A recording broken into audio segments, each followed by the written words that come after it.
Hare Krishna, dear devotees. Thank you all so much for joining. Let's get started with the Mangalacharan prayers. Om Namo Bhagavate Vasudevaya. Om Namo Bhagavate Vasudevaya. Om Namo Bhagavate Vasudevaya.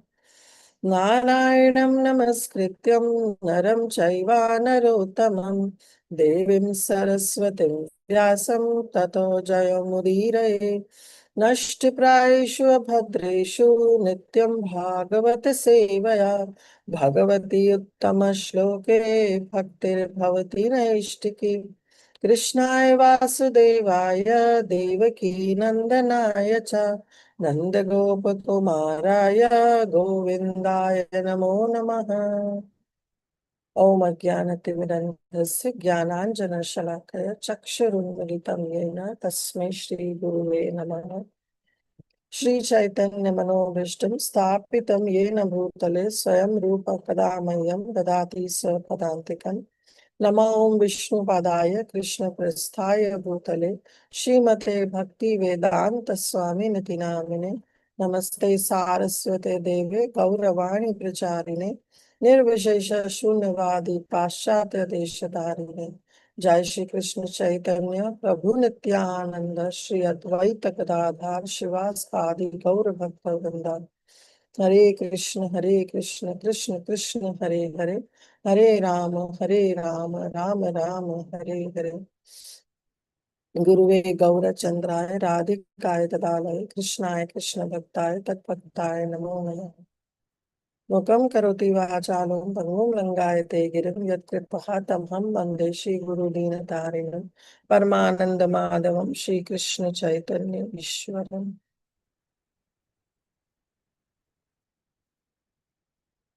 Hare Krishna, once again, thank you so much for joining us in this another session of Bhakti Vaibhav, in which we will be continuing with the second chapter of the second canto of Srimad Bhagavatam. So a quick recap what all we did in the second chapter, because second chapter is little technical, but we don't have to go through all that. Means we don't have to, of course, that's a part of Srimad Bhagavatam. We have to understand what is the flow and how it is going through. But we as the Vaishnavas, as the followers of the Bhakti Yoga path, doesn't have to follow all these paths that have been mentioned by Srila Sukadeva Goswami. So Srila Sukadeva Goswami, in the very first chapter, while answering the two questions of Parikshit Maharaj, that what is the duty of a person who is dying, and of course, what is the duty of a person in general. So Sukadeva Goswami was very happy. He congratulated Parikshit Maharaj about asking these wonderful questions, because these questions will not only help Parikshit Maharaj, but will help in general to all the people who will come close to Srimad Bhagavatam, because Srimad Bhagavatam is a kalpataru. It's going to cater the needs of all the devotees. With whatever desire one approaches Srimad Bhagavatam fulfills and establishes that person into the right path. So while answering this question, Srila Sukadeva Goswami first talked about those who are yoga aruksha stage, those who are not well advanced, not an advanced devotee, a beginner, not a devotee, but a beginner person he is talking about. And that yogi, of course, not on the process of Bhakti Yoga, but on the process of the Ashtanga Yoga or other processes, that yogi is not very well advanced, is on the stage, what the process he is going to follow. And for that, he talked about the Virat Rupa. He talked about Virat Rupa. And then we saw the entire description what Srila Sukadeva Goswami gives, that how a person concentrates his mind on Virat Rupa and then finally understands the presence of the Supreme Lord. But he's talking about that yogi who is attached, who is still in the bodily conception of life, and who is not yet advanced. So Srila Parikshit Maharaj asked about, is there someone who have achieved a success on meditating on the Virat Rupa? Because ultimate the point is the success. Whichever yoga we follow, whichever yogic process we follow, rather I should say, a person should be able to achieve the perfection. So natural question of Parikshit Maharaj was that, is there anyone that if somebody has meditated on Virat Purusha have achieved any kind of success? And in regard to this, Srila Sukdev Goswami answers about Brahma. It's not that Lord Brahma is a neophyte or is on the bodily conception of life. But because he was in total ignorance, he was born, and when he was born, he was totally ignorant and he doesn't know what to do. And he doesn't know what's the purpose of his existence. So naturally, when he heard the word tapa, which is yet not come, will come, he started meditating on the Virat Rupa. Just he answered in one sentence and he closed, and then he talked about the karma kanda path that guarantees what? Liberation. So after talking about this karma kanda path, he talked about how we have to live our life with the minimum basic necessities. And then we have to fix our mind. Again, the point is that we have to follow some dharana ashraya. We have to fix our mind on the aspect of the supreme absolute truth. So dharana ashraya for an advanced detached yogi now is Paramatma. For an attached person who is still attached to the material conception and who is yet neophyte, the dharana ashraya was Virat Rupa. Okay. But now he'll be talking about an advanced and a detached yogi who is detached from everything, from this material world. His dharana ashraya will be the Supreme Lord, or that Supreme Lord, the aspect of the Supreme Lord who is Paramatma, who is the Super Soul, who reside in the heart of every living entity. Then he talks about that how um, after doing this dharana process, then he comes to the level of dhyana, because after dharana comes dhyana and then finally samadhi. Because we talk that the ultimate perfection is to achieve the success in whatever path we are following. So he talked about uh, how a person who is an advanced yogi, how he processes this dhyana and how he leaves his body. So we are talking about that, and that he talked about that from yama to pratyahara, then he comes to the stage of labdhopashanti, right? And then he gets the Brahman realization, and with the Shat Sat Chakra Yoga, means raising one's Kundalini Shakti from a Mooladhara Chakra to Agnya Chakra, he pierces the Brahma Randran and he finally attains liberation. So he talks about that this is how the person from Dharana Ashraya comes to Dhyana and then comes to Samadhi and finally attains liberation. Now, after describing this path, which is the direct liberation, right? Sukadeva Goswami now describes that how a person who is a Virat Rupa meditator, how he will gradually attain liberation. One is direct liberation, one is indirect liberation. Okay, direct liberation is that advanced yogi follows, because he follows this Ashtanga Yoga process. His Dharana Ashraya is the Paramatma, who is the Super Soul. Then he comes to the level of Dhyana. And for Dhyana, he meditates on the Supreme Lord. And finally, performing Satchakra Yoga, he attains liberation. From a Mooladhara Chakra to Agnya Chakra, and from Brahmarandra, he leaves his body and attains liberation. So this is how the advanced yogi, he achieves liberation.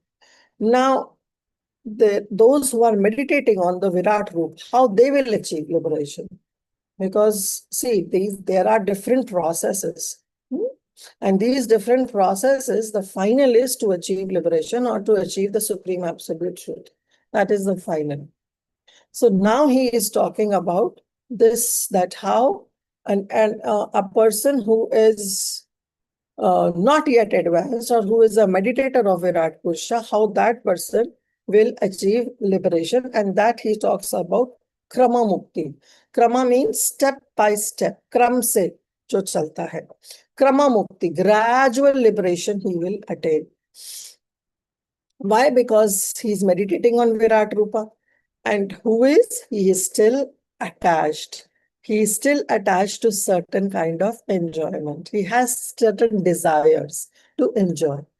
So that attached yogi, he will attain the higher planets. That's what Sukadeva Goswami describes. Because he still have a desire to enjoy. So he will, his desire for enjoyment will go up till he reaches to the level of Brahmaloka, because that's the highest. So then what happens? He has a desire to enjoy that ananda he wants. So he will go to different levels. So how he will go? That path is described that first he will go to Vaishvanara Loka. Vaishvanara Loka is practically the Swarga Loka. Srila Vishwanath Chakravarti Thakur explains that this Vaishnava Loka, the first stop that he takes, because that's not the direct liberation, it's a gradual liberation, step by step. So where first he will land to? He will land to Swarga Loka, which is Vaishvanara Loka, which is the planet of Agni, the deity of fire. And there what will happen? He will be cleansed of all the desires. Then he will go to Shishumara constellation, which is considered to be the navel of Vishnu. And there he will start establishing the relationship with the Lord. Means not as such any relationship, but he'll try to relate with the Supreme Lord. Then third, he will go to Maharloka. And when he will come to Maharloka, he will get the association of purified sages, like Bhrigumani, because personalities like Bhrigumani are staying in this Maharloka. Now, when this Maharloka never gets destroyed, when these partial annihilations happen, up till Maharloka, everything gets submerges in the water when the annihilation happens. But Maharloka, those who are in Maharloka, they don't get destroyed. But once he is in that Maharloka, he will see how the world is getting destroyed by the burning in because the three world will be burned in the fire. That fire will be emanating from the 1,000-headed Ananta. From his mouth, the fire will be emanated, and those who are in Maharloka will see this, will witness this, that how the fire is coming out from the mouth of Ananta, and below Maharloka, everything is getting destroyed. Once he see there, then they take their airplanes, they have their own individual airplanes, and they go to Brahmaloka. When they reach to Brahmaloka, this is the highest planet in the entire 14 planetary system. There is definitely no lamentation, no fear of old age, death, birth, disease, nothing. But still, there is some kind of anxiety or some kind of subtle suffering is there. Gross suffering is not there in Brahmaloka. But then what is that subtle suffering is there? The subtle suffering is for the being compassionate towards other living entities. Because when they were in Maharloka, they have seen that how all the planets are getting destroyed and how the jivas, they are not understanding the presence of the Supreme Lord, and unnecessarily they are suffering in this material world. So they understand this. So once they reach Brahmaloka, they feel compassion towards those suffering non-devotees, those who are atheists or who defy the supremacy of the Supreme Lord. Now comes another options that is given to the yogi, because he is a krama mukti. He is step by step getting liberated. But reaching up to Brahmaloka doesn't mean liberation. because Brahmaloka is also what? The part of the material world only. So then what happens when he reaches Satyaloka or Brahmaloka? We will start from there. That's the verse we are in. And hope this is a little bit, I was able to make some sense and you get the entire flow of what happened in the entire chapter. Again, the disclaimer is not, please do not follow all this. Okay, this is not the right way of understanding the supreme absolute truth. The right way is the process of Bhakti Yoga, which Srila Sukadeva Goswami will himself establish. He will establish this, that one has to follow Bhakti Yoga because that's the easiest process that by which we can understand and establish our relationship with the Supreme Lord. Let me share my screen.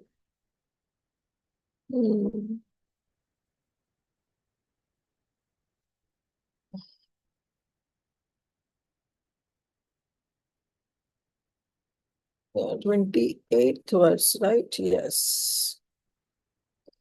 Can't I see? Yes.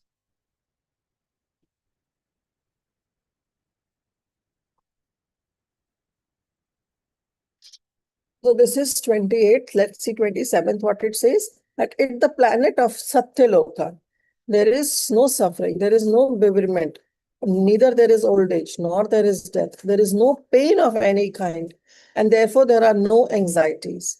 But due to their purified consciousness, now there is a feeling of compassion for those who are unaware of the process of devotional service, who are subjected to unsurpassable miseries of the material world. So they develop this kind of compassion. Now, let's see verse number 28.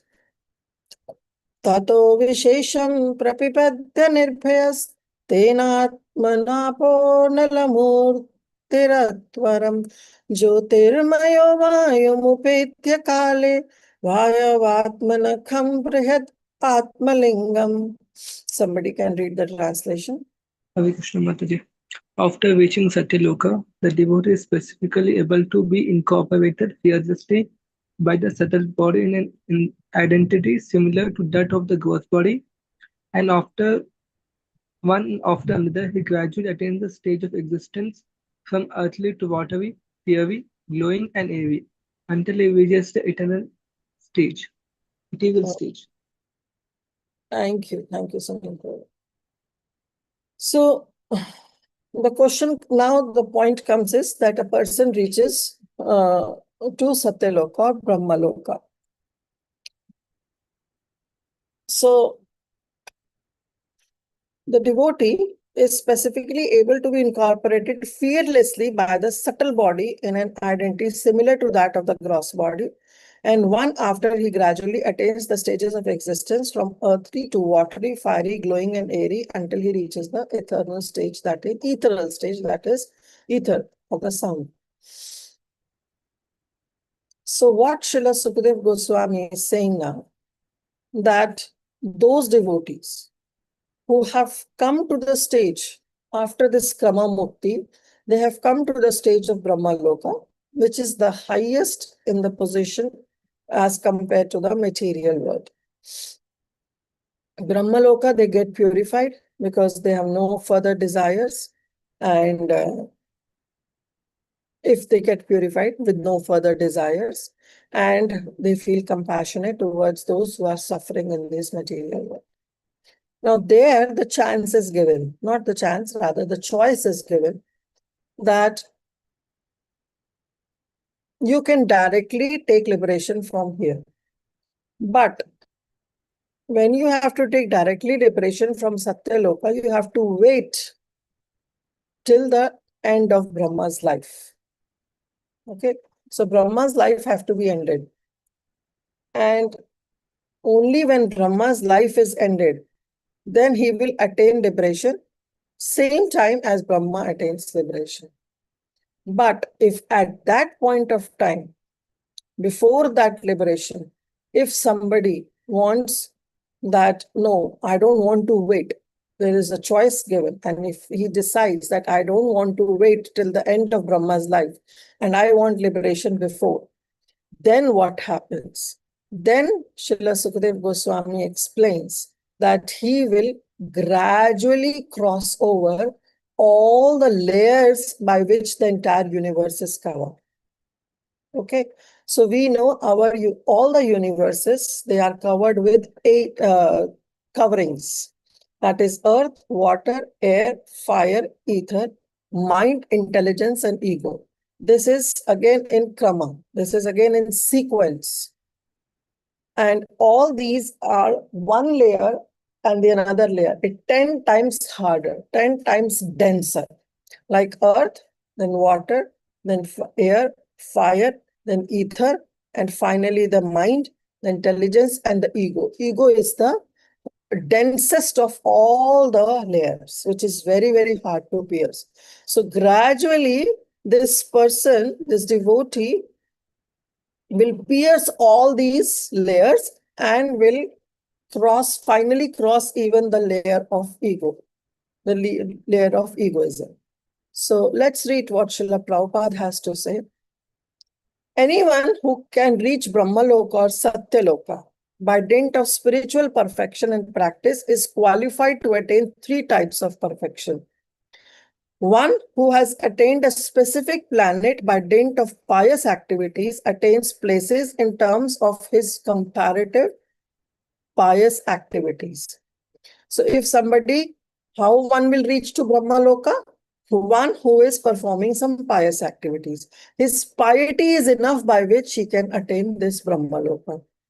Another is one who has attained the place by dint of Virat or Hiranyagarbha worship. When he worships Hiranyagarbha, he is liberated along with the liberation of Brahma. But one who attains this place by the process of devotional service is specifically mentioned here in relation how he can penetrate into the different coverings of the universe and thus ultimately disclose his spiritual identity in the absolute atmosphere of the supreme existence. So he crosses all these stages, but where he reaches? He reaches to Brahma.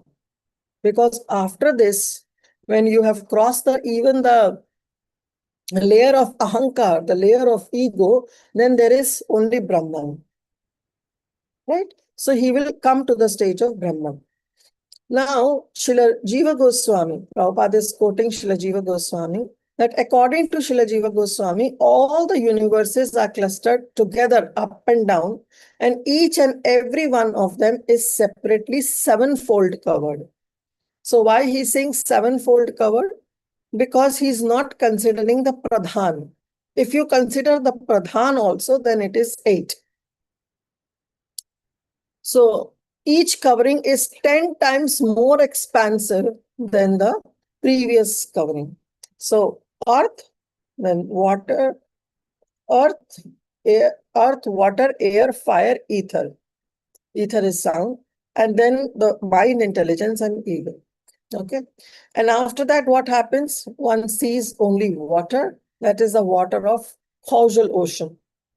And this water that serves as covering for the universe, it is material, whereas the water of the causal ocean is spiritual.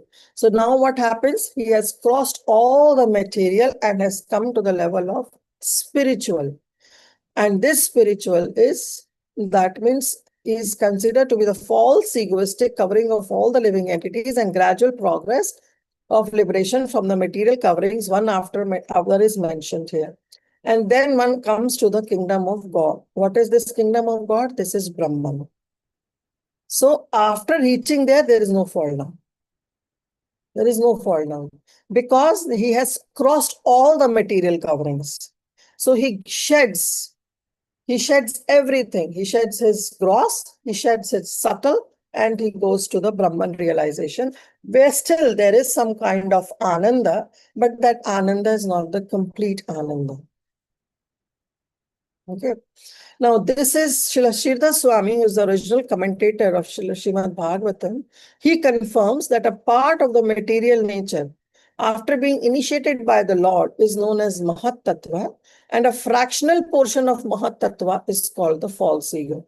Now, this false ego, when he combines with different modes, right, then we know that how the sound comes through sound, air comes, then it gets into transform the forms. Through forms, the fire comes, the heat comes, through heat produces the smell or the earth or the aroma, the smell of the earth, and the gross earth is produced by such aroma. We will do this in great detail, that how these different forms, smell, taste, touch comes in, and how with the gross earth, water, air, fire, ether comes in. This will be described in detail in the third canto. So we will leave it now for here, because this is just Srila Prabhupada who is giving us extra knowledge. But otherwise, in the purport, it has been mentioned that he gradually attains the existence of liberation from this earthly to watery, crossing the fiery, glowing, and airy. Means earthly means the grossest earth to watery. Watery means the causal ocean, which is spiritual now. After crossing all the different layers of earth, water, air, fire, ether, mind, intelligence, and ego, and comes to the level of the sound stage. Okay. Text 29.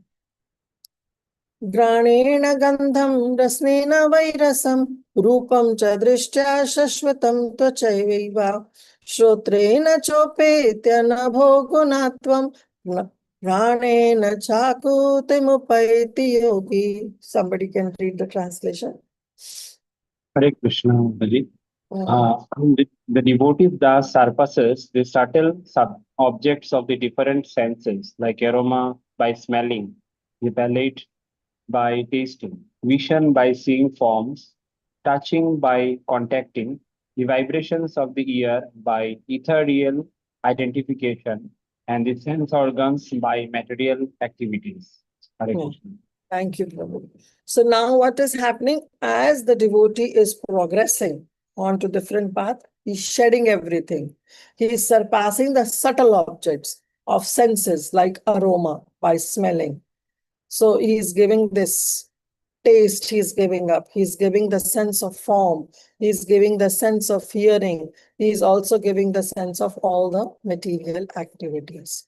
So gradually and slowly the devotee cross over everything. Srila Prabhupada writes, beyond the sky, there are subtle coverings we have discussed, resembling the elementary coverings of the universe. The gross coverings are the development of partial ingredients of the subtle causes. So the yogi or devotee, along with the liquidation of the gross elements, he sheds all the gross things, relinquishes the subtle causes also, like aroma by smelling, the palate by tasting, vision by seeing, and so on and so forth. And the pure spiritual spark, the living entity, thus becomes completely cleansed of all the material contamination to become eligible for the entrance into the kingdom of God. And this kingdom of God is the Brahman realization. So he comes to that level. Text 30. Sabhuta sukshmendriya sanikarsham manomayam devamayam vikaryam samsadhya gatya sahatena yati vijnana tattvam guna sannirodham. Somebody can read the translation. Hare Krishna Mataji. The devotees, thus surpassing the gross and the subtle forms of the coverings, enters the plane of egoism. And in that state, he merges the material modes of nature, ignorance and passion, in this point of neutralization, and thus reaches egoism in goodness. After this, all egoism is merged into the Mahat Tattva, and he comes to the point of pure self realization. Hare Krishna Mataji. Thank you. So now what happens? The gross is gone, subtle is gone, but the hardest, the densest, the biggest covering of the universe. Because see, if you see the covering, imagine this is the universe. So the diameter of this universe, and then we have Earth, the diameter will be little larger. Then we have water, then earth, water, air, fire, then ether, and then we have mind, we have intelligence, and then we have ego. So the diameter of that ego will be the highest, greatest, and it will be the densest. So now he has to cross this ego. He enters the plane of egoism. And in that, what happens? He merges the material modes also. He gives up all his goodness, he gives up all his passion, he gives up all his ignorance, and come to a state of neutralization where he enters Vishuddha Sattva. Right? Shuddha Sattva is what? Sattva is our goodness, mode of goodness, which is very, very important to be in. But we cannot stay there for long. We have to cross that goodness also in order to achieve liberation. Because moment we are in the modes of material nature, that means we are always dancing as a puppet in the hands of the puppeteer. And there the puppeteer is our material nature, because she has those three ropes by which she ties the jiva, with sometimes in goodness, sometimes in passion, sometimes in ignorance. But now this jiva is coming and crossing this stage of false ego. And all these modes are there in that false ego. Because this ahankar, as I said in third canto, it will be explained extensively, that how ahankar, when it combines with ignorance, generates sound or something, and then it combines with passion, and then combines with ignorance. So all the three modes, that is, they are present in that last layer of egoism. So there the devotee gives up everything. And finally, he comes to the stage of Shuddha Sattva or Vishuddha Sattva, which is pure goodness, not even tinged with any kind of material contamination. So then he comes to the point of pure self-realization. So Srila Prabhupada, we have written a very long purport to this, but let's see. We shall not go to the entire detail, but we'll read here and there. Srila Prabhupada says, pure self-realization, as we have already discussed many times, is the pure consciousness of admitting oneself to be the eternal servitor of the Lord. That is what is pure consciousness, what is known as self-realization, what is known as Vishuddha Sattva or Shuddha Sattva. Till the time we are in this material world, we are always battling with all these three modes of material nature. But that is there, which is not recommended, because ultimately we have to rise above these three modes, because they are also binding. As we are studying in Bhakti Shastri, those who are attending from this group, that how these are the chains by which the jiva gets bounded. And the chain, if it is gold chain or a silver chain or a bronze chain, chain is a chain. Right? If you put a bird in a cage, the cage may be made up of gold, silver, or bronze, doesn't matter. Still, the bird is not independent. The bird is still present in that cage. So this is the three modes, but one has to rise above these three modes. And when one comes to the stage of Shuddha Sattva, pure self-realization, then the person realizes that Jiva Swarupa Nitya Krishna Das, that I am Krishna Das. So therefore, Prabhupada is, why he's saying this is the purest consciousness. It's a pure consciousness of admitting oneself to the eternal servitor of the Lord. Now you can say that why we have to cross all these layers, and finally in our, when we cross ahankar or egoism, there only we realize that, oh, I am the eternal servitor of the Lord. So that's why Srila Prabhupada says that you don't have to follow all this. This is krama mukti. This is gradual liberation. But we don't want that, because devotees don't even want liberation. They don't even aspire for mukti. They're happy in this material world if they're always in the association of the Supreme devotees of the Supreme Lord. If they have getting the chance to glorify the Supreme Lord, they have chance to glorify, to do some sankirtan of the Supreme Lord, they're happy in this material world.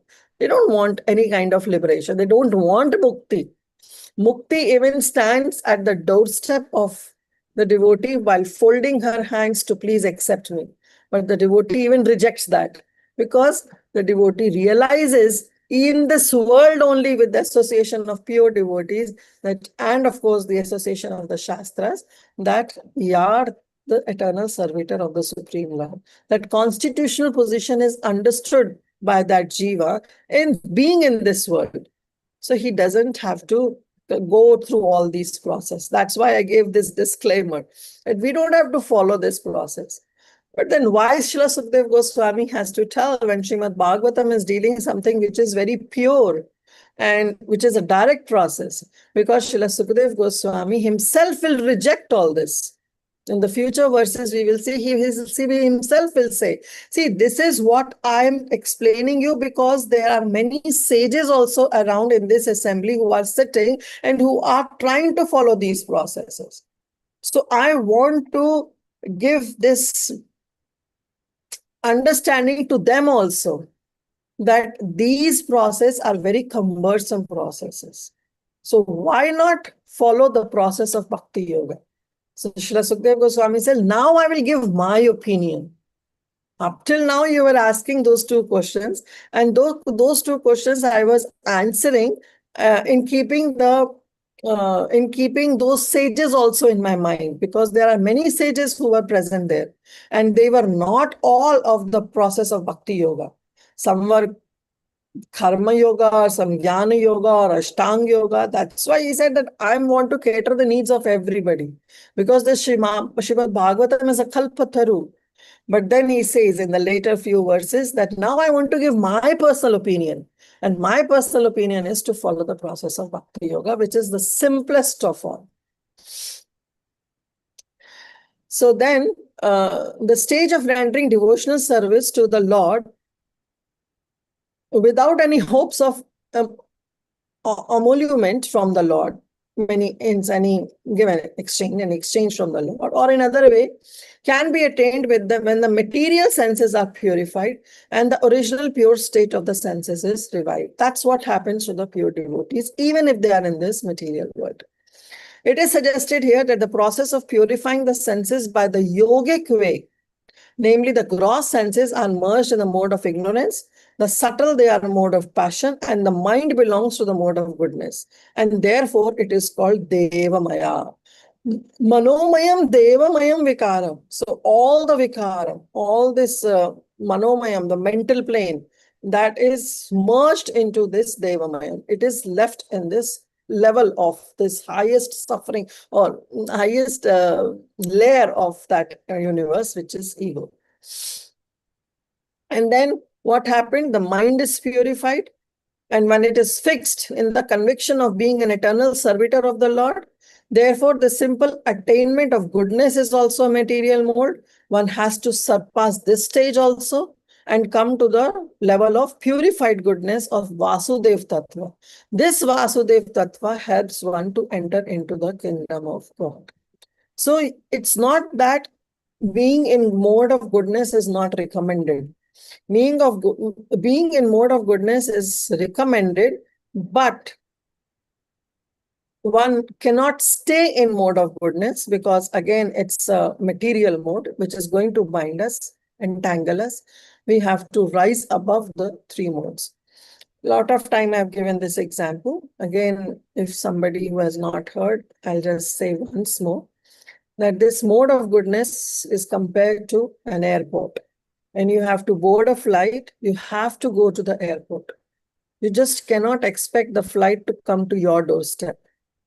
Similarly, when you have to transcend from this material world, you being in mode of ignorance or passion cannot expect transcending from this material world. You have to come to the level of mode of goodness. Just like you have to board a flight, you have to go to the airport. So that airport is compared to the mode of goodness. But can you stay there? Yes, you can stay there in airport, but for how long? Maybe for eternity you want to stay there. But then will you be able to reach your destination? Will you ever be able to board the flight? No. If you want to board the flight, you have to leave the airport also. Then you have to board the flight and then you have to transcend and then you will reach your further destination. Otherwise, you'll never reach to your destination. You will be in the airport eternally. Similarly, in mode of goodness, which is compared to that airport, you have to rise above from that mode also. Otherwise, you will not be able to reach your destination. You will not be able to reach the perfectional stage of your yogic process. So how you can do it? By transcending even the mode of goodness. You have to give up this mode of goodness, and you have to come up on the stage of Vishuddha Sattva or Vasudeva Sattva. This Vasudeva Sattva helps one to enter into the kingdom of God. Sri Lord Chaitanya therefore made it easier for the prospective devotee of the present age in the following specific manner. Ultimately, there is no difference in the result. The first and the foremost point is that one should understand the prime importance of Bhakti Yoga. The living entities in various species of life are undergoing different terms of engagement. They are engaged according to their fruitive actions and reactions.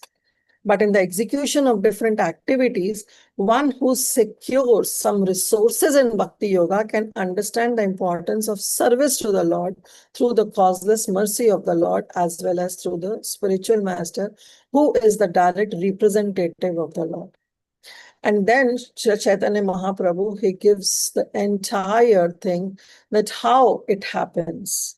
How it happens, I'll just summarize the purport. That when one comes in touch with this pure devotee or the spiritual master, then the spiritual master plants the seed of devotion in the heart of that devotee. Now the devotee, what he has to do?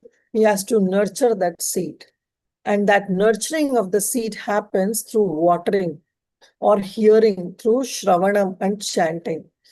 By watering of hearing and chanting the holy name. But then how one has to do it? Then with the process of offenselessly chanting, one is promoted to another stage. Slowly those stages are gone, the other stages are gone, and one comes to the level of pure chanting, Shuddha Naam. See, Lord Chaitanya Mahaprabhu has given us this chanting. But this chanting also, Prabhupada says there are 3 stages. The first stage is Nam Aparad, where we chant with Aparad. Now, because we are chanting the holy name, which is very, very pure, even if we are chanting with Aparad, it will yield results. And what results we'll get? Bhakti. We will get enjoyment, material enjoyment. But when we may say, well, okay, the results of chanting, offensive chanting is also great. We are getting bhakti, but we are not understanding with bhakti, what are we getting? We are getting engagement. We are getting engaged in this material world. Because more bhakti, more engagement, more entanglement. So rise up from this offensive chanting. Then one comes to the second stage, and that second stage is Namabha stage, where there is only a reflection of the stage of offenseless chanting. Still now there is no offenseless chanting. It's only a reflection, Namabha stage. Example is given of Ajamil. When Ajamil chanted, what happened? He chanted the name of his son Narayan. But at that time when he was calling out Narayan, he was not remembering the Supreme Lord. He was still remembering his son, because the name is so pure, and he was chanting without any offense. Helplessly he was calling out Narayan. And our Narayan is so merciful that he said that I don't care whether he's calling his son or what. This is my name and it belongs to me. So he's calling out my name. So immediately he sent Vishnu Dutas. So this is Namabha stage, the semblance of pure chanting. The pure chanting have yet not been developed. And this stage gives what? This stage awards mukti, gives liberation, which the devotee is still not interested in. But the third stage is the stage of offenseless chanting, that is Shuddha Naam, the pure name that comes out. And that makes one eligible to enter the kingdom of God. Right? Then here, our Prabhupada, he says that when one chants this pure name, then he will be able to come to this kingdom of God. But then how to come to that level of pure chanting? Then Prabhupada says that the seed that is therein, that is planted in the heart of that devotee, that seed has to be nurtured. This is very beautifully explained in Chaitanya Charitamrita. but I'll just give you a gist that this seed has to be nurtured properly with watering and chanting. And which chanting? The pure chanting. Okay. Slowly and gradually, we'll come to that level of Shuddhana. So it has to be watered. Then this seed starts growing into a small plant, into a sapling. But this sapling is very, very attractive to small animals. And they, if you imagine that there is a garden, and in your garden, you have small, small saplings coming. Now, these saplings are very, very attractive to all those small animals like rabbit, deer, and squirrel. They love to eat these small, small plants. So what you have to do now? You have to guard your plant. And this guarding your plant is what is known as fencing around. So you have to fence so that the small animals don't enter into your garden. This fencing is what? This fencing is that your creeper, if it grows, that Bhakti creeper, it has to grow. And it doesn't have to get destroyed by those small animals. You have to guard that Bhakti creeper with the association of like-minded devotees. This is fencing around. Otherwise, those small, small animals in the form of those people who still have those material desires will come in and will take you away. Arey, just ek movie dekhne se kya hota hai? Just come and watch one movie, it doesn't matter. So they will take away your bhakti and they will make your time unnecessary getting wasted, and you will be attracted to all those things. And finally, your creeper will be left behind unguarded. Then you can imagine the stage of that creeper will be lost. Then what happens is, so you have to guard in the association of like-minded devotees. That is what the guarding is.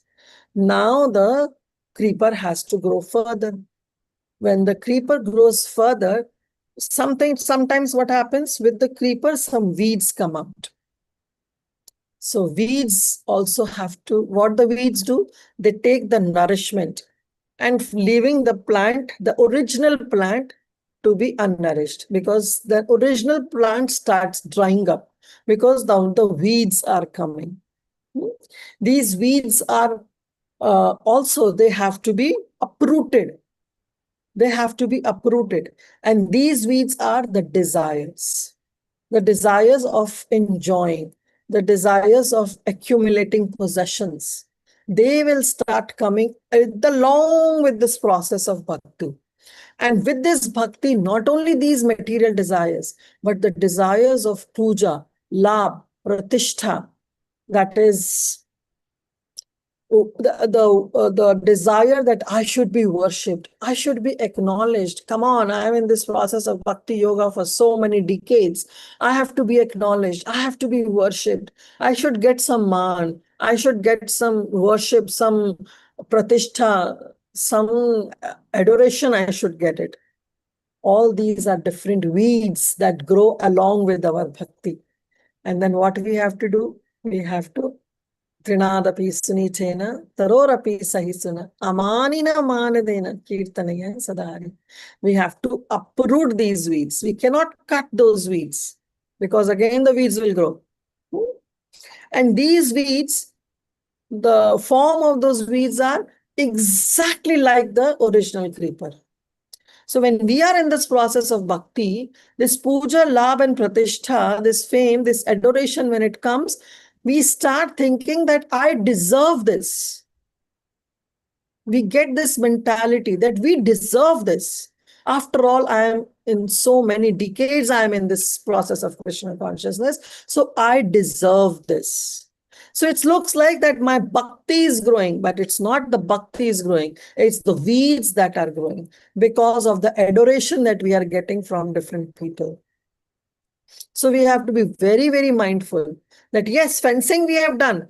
Now we are only in the association of like-minded devotees. Now these devotees will admire you, will adore you, will worship you, will keep you on some different pedestal, and then they'll start worshipping you. But remember that they will be the one who will pull you down. They will be the one who will pull you down because they are the weeds. This subtle adoration that we are getting, or somebody who is getting on this process of bhakti yoga, is the weed. So we have to uproot this. We just cannot cut it. It will again pop up. We have to uproot this so that the plant can be nourished. Then with our, again, pure chanting, our hearing, our glorifying the Supreme Lord, this plant increases further and further and further. And it becomes a tree. Till now, it's a creeper, right? It's a devotional creeper, Bhakti Lata. Why Lata? Because a creeper always needs a support by which the creeper can grow. The creeper cannot grow all by itself. It always needs a support.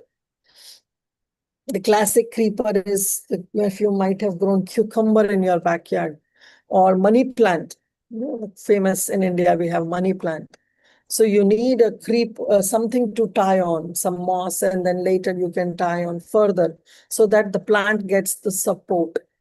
That's why this Bhakti Lata, this is also known as a Lata, is a creeper of devotion, because it always needs the support of association of devotees.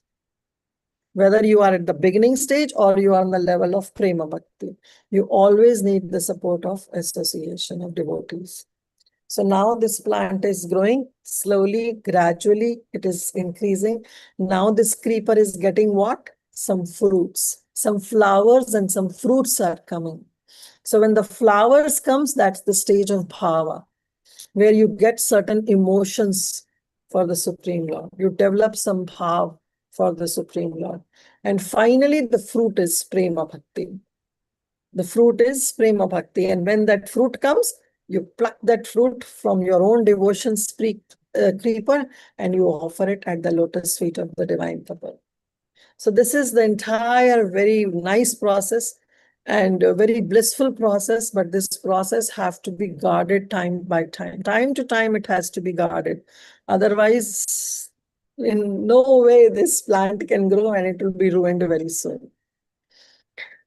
So now, Prabhupada himself is telling that offense, it comes because the creeper has to grow. And the offense that we commit, okay, so I didn't mention about, so now the plant is growing and the creeper has grown at a substantial amount, has not yet not yields any flowers and fruits. But then there is a fear of a mad elephant entering in our garden. And imagine if the mad elephant enters, it will ruin the creeper. Previously, we have the fear of small little animals coming and eating the sapling. But now it has grown a substantial amount of our devotional creeper. But now there is a fear of mad elephant entering. And that mad elephant is offense to the Vaishnavas, which will devastate our garden. So that's why I said time to time we have to guard this offense, this creeper, nicely, taking very good care of this devotional creeper so that it should, at any point of time, it should not get ruined. So one has to be very careful and protect by all-round fencing, and that is association. Then watering, some weeds also grow. And unless such weeds are uprooted, the nurturing of the main creeper or the creeper of Bhakti Yoga will be hampered. These weeds are material enjoyment, merging in the self and the absolute without separate individuality, and many other desires of dharma, artha, kama, and moksha. There are many weeds, like disobedience of the tenets of the revered scriptures. We defy the Vedas. This is also a kind of a weed. Unnecessary engagements in killing animals, hankering after some material gain, some prestige, some adoration. This is very, very subtle. You can get rid of all these weeds. Very easy to get rid of all these weeds in the form of material enjoyment, in the form of dharma, artha, kama, moksha, in the form of respecting the revered scriptures. Yes, you can respect, you can have full faith in the shastras. You cannot engage in unnecessary animal killing, and you don't have to hanker for some material gain also. Devotee can come to that level. But this gain of prestige and adoration is the hardest to go. Hardest to go. Madhurya Kadamini Srila Vishwanath Chakravarti Thakur says that this goes on. See, Anartha Nivritti, Sadhu Sangha, it says, right? Sadhu Sangha, Ado Shraddha. Ado Shraddha, Tata Sadhu Sangha. Shraddha, then Sadhu Sangha, then Bhajani Kriya. Then Anartha Nivritti happens. And in Anartha Nivritti, not all the anarthas goes away. We have the full chart. We have explained in detail in Madhurya Kadamini, those who have attended those sessions. And but after Anartha Nivritti comes Nishtha, comes Ruchi, comes Asakti, comes Bhava. Even to that level of Bhav, this prestige and adoration, this anartha continues. Then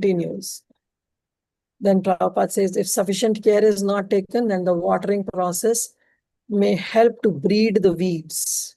Then our chanting is unnecessary breeding the weeds, stunning the healthy growth of the main creeper and resulting in no fructification of the ultimate requirement. Bahu janma kare yadi shravana kirtana tavutana paya Krishna pade premadana. Bahu janma, janmo se we are doing this Nama Sankirtan, Krishna Kirtan, but we have still not got the perfection because of all these reasons. So devotee, therefore, be very careful to uproot these different weeds in the very beginning. Only then the healthy growth of the main creeper will not be stunted.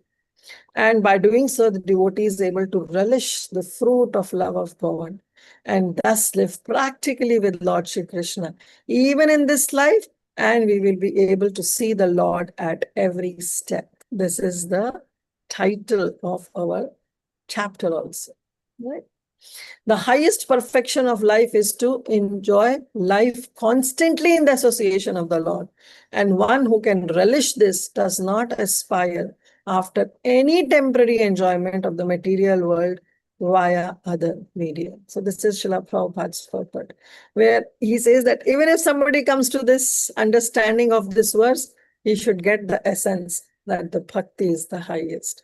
So let's come back. Let's not get deviated from the verse that Prabhupada is talking about, that the devotee comes to the level of Shuddha Sattva, the point of neutralization, where he gives up all the lower modes of passion, modes of ignorance, and mode of goodness, and finally comes to this point of pure self-realization. Text 31. तेनात्मनात्मानमुपैति शान्तम् आनन्दमानन्दमयोऽवसाने एतां गतिं भागवतीं गतो या स वै पुनर्नेह विसज्जतङ्गा. So many important thing is this, is Anandam. First is his Shantam. He is Anandamayovasam. He is freed from all material contamination and situated in bliss, in pure Ananda. And this is the Bhagavatim Gatim. This is the destination that a Bhagavat achieves. Somebody can read translation. Hare Krishna, translation by Srila Prabhupada, Jai Srila Prabhupada. Only the purified soul can attain the perfection of associating with the personality of Godhead in complete bliss and satisfaction in his constitutional state. Whoever is able to renovate such devotional perfection is never again attracted by this material world, and he never returns. Thank you, Tulsi Gopi Mataji. So this person, he will attain first the pure consciousness, the consciousness of, and of course, his pure constitutional position of being the servant of the Supreme Lord. And in that ananda, in that complete satisfaction, he will achieve this constitutional state. And then when he achieves the state or the kingdom of the Supreme Lord, he never returns. Means there is no fall down. He never returns back to this material world. Yat gatvana nivartante Tadhama paramam mama. Krishna says, one who comes to my stage will never come back. Now here, Prabhupada has mentioned many things. Okay, we'll again not go word by word, but we'll try to understand the entire purport. First is the Gatim Bhagavatam. See, in this verse, he says, Etam Gatim Bhagavatam Gatoya. So, what is the meaning of Gatim Bhagavatam? Now, Prabhupada is saying to become merged in some Brahman realization as desired by those Brahmavadi, that is not Bhagavatim perfection. That is not the Gati of the Bhagavatas. Because the Bhagavatas, they are the they are the worshippers of the personal form of the Supreme Lord. So their Gati, their destination is not that Supreme Brahman. Their Gati is Vaikuntha planet. And in Vaikuntha planet, depending upon their mood, depending upon their rasa, depending upon their bhava, they will achieve the different Vaikuntha planet. But the point is, their destination, their Gati, their destination is not somewhere in Brahman. The Bhagavatas, they never accept, they reject this Sayujya Mukti. They never accept merging in the impersonal rays of the Supreme Lord, because there is no personal association of the Supreme Lord. And that's what Bhagavatas always lack for. And therefore, they reject this Sayujya Mukti. Their destination is to enter in one of the Vaikuntha planets. See, after Brahma Jyoti is Vaikuntha. Now, in that Vaikuntha itself is like a lotus flower. Now, that whirl of that lotus flower is what we see as Golok Vrindavan. But rest is all Vaikuntha planet. Okay?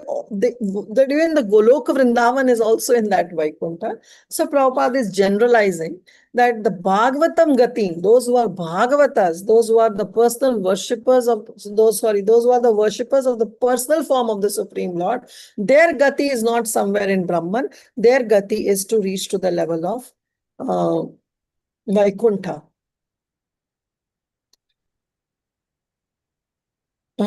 Enter into Vaikuntha planets in which the personality of Godhead in his unlimited personal expansions enjoys himself in the association of unlimited numbers of pure devotees associates. The conditioned souls in the material world, after gaining emancipation by devotional service, they are promoted to these planets. But the number of ever liberated souls is far, far greater than the number of conditioned souls in the material world. This we know. Tripad Vibhuti and Ekapad Vibhuti. The spiritual world is 2/3 of the entire creation, and the material world is only 1/4. Yeah, 3/4 and 1/4, not 2/3. 3/4 and 1/4, 75% and 25%. And the ever liberated souls in the Vaikuntha planet never ever care to visit this miserable material world. So it's a prison house. Once the prisoner is out of this prison house, will never ever do anything to get into the prison house again. So once liberated, once you get independence, you are independent. The impersonalists who aspire to merge, here it's very important, the word aspire. A lot of time people say that, oh, Prabhupada has also mentioned that you fall down from this spiritual world, from especially this Brahma Jyoti. Yes, sometimes Prabhupada has said this because he wants to de-glamorize the position of Brahma Jyoti, because Brahma Jyoti is very, very beautiful. And if somebody gets attracted, they are stuck there forever. Because after that, there is no krama. It's a mukti and it's eternal position. So Prabhupada doesn't want his devotees, his Krishna bhaktas, to stay there forever. So therefore, sometimes Prabhupada says that, yes, even from Brahma Jyoti you fall down, just to de-glamorize that position. But ultimately, Prabhupada also knows that if somebody has attained this position of Brahma Jyoti, that is also mukti. Mukti itself means mukt hona from this material world.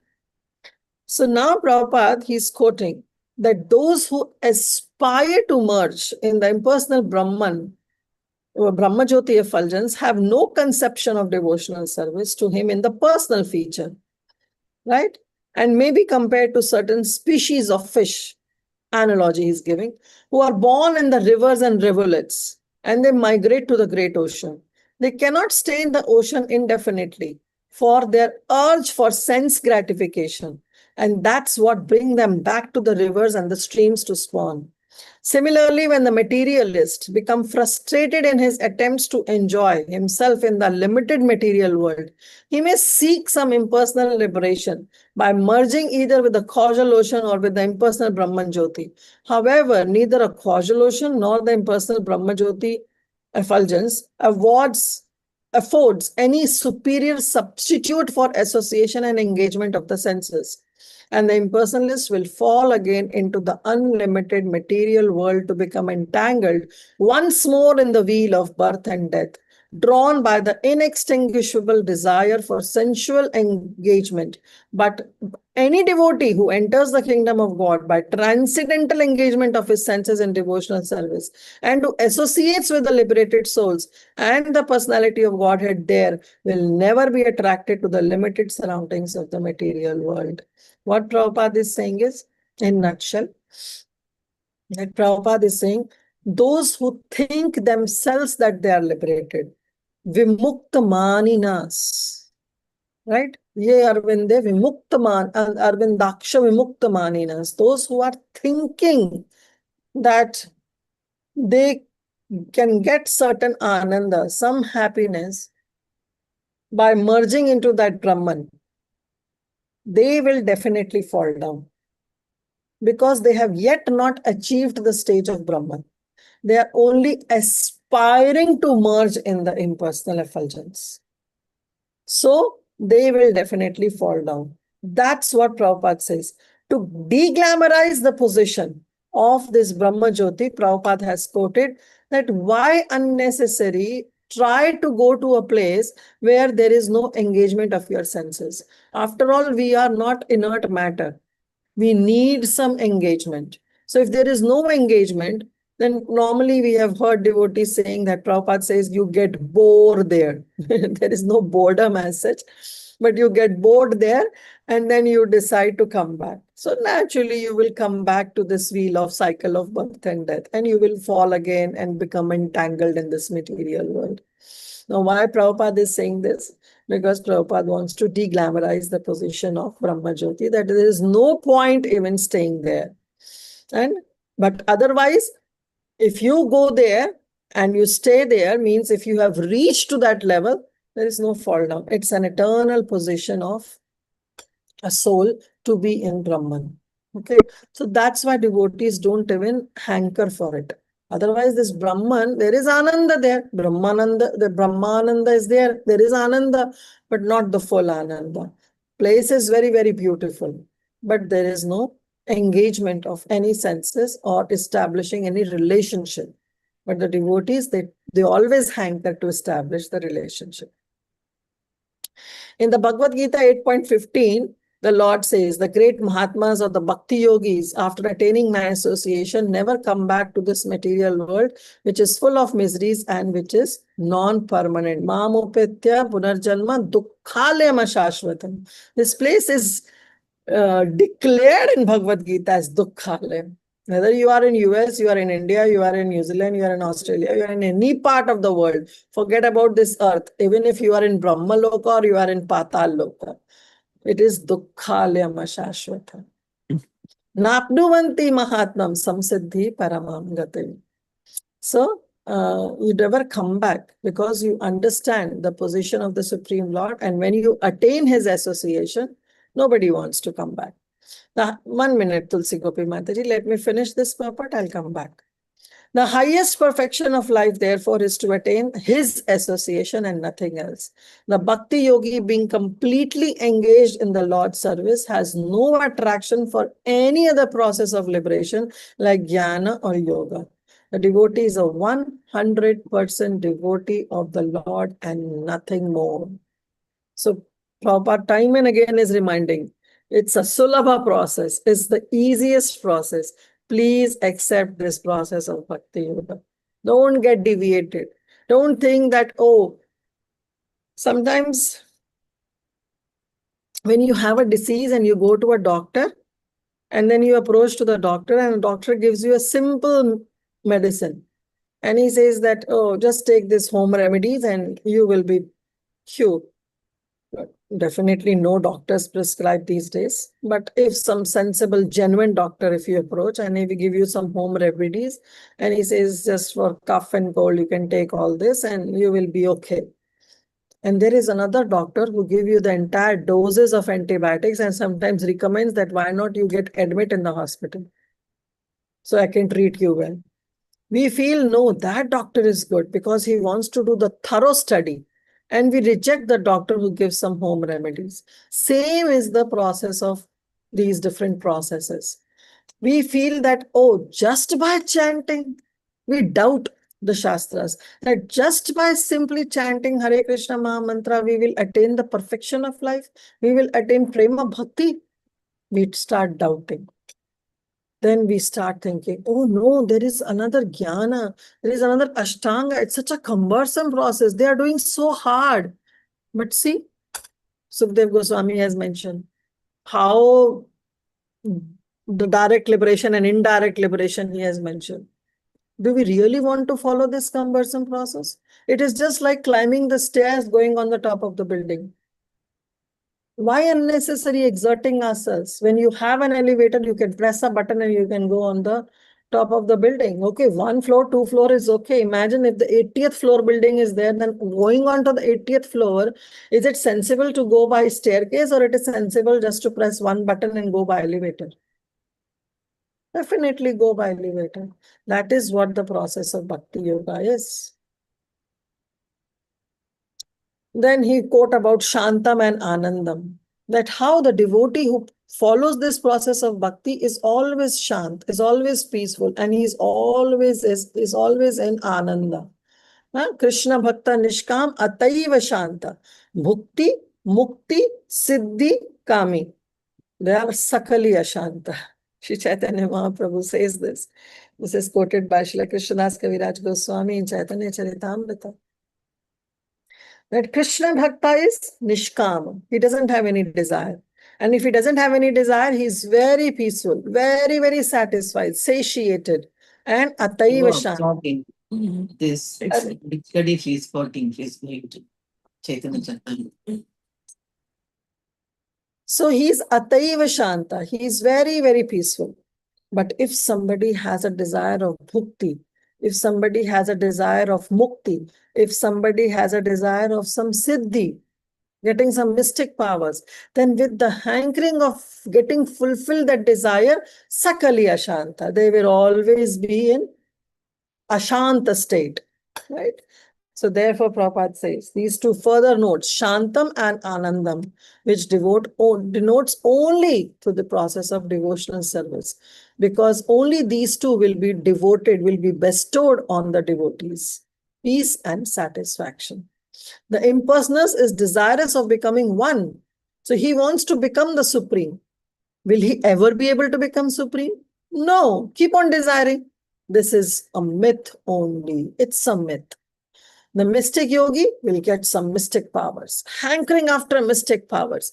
Will he be ever peaceful? No. Will he ever be satisfied? No. So impersonalist, neither the yogi, they can achieve real peace and satisfaction. But the devotee can always become peaceful and satisfied because he is in the association of the complete whole. Therefore, merging in the absolute or attaining some mystic power has no attraction for the devotee. The devotee rejects at a very basic point. At very basic point only he rejects. Okay, so yes, Tulsi Gopi Mataji has some questions and then we'll go to the next verse. Go ahead, Mataji.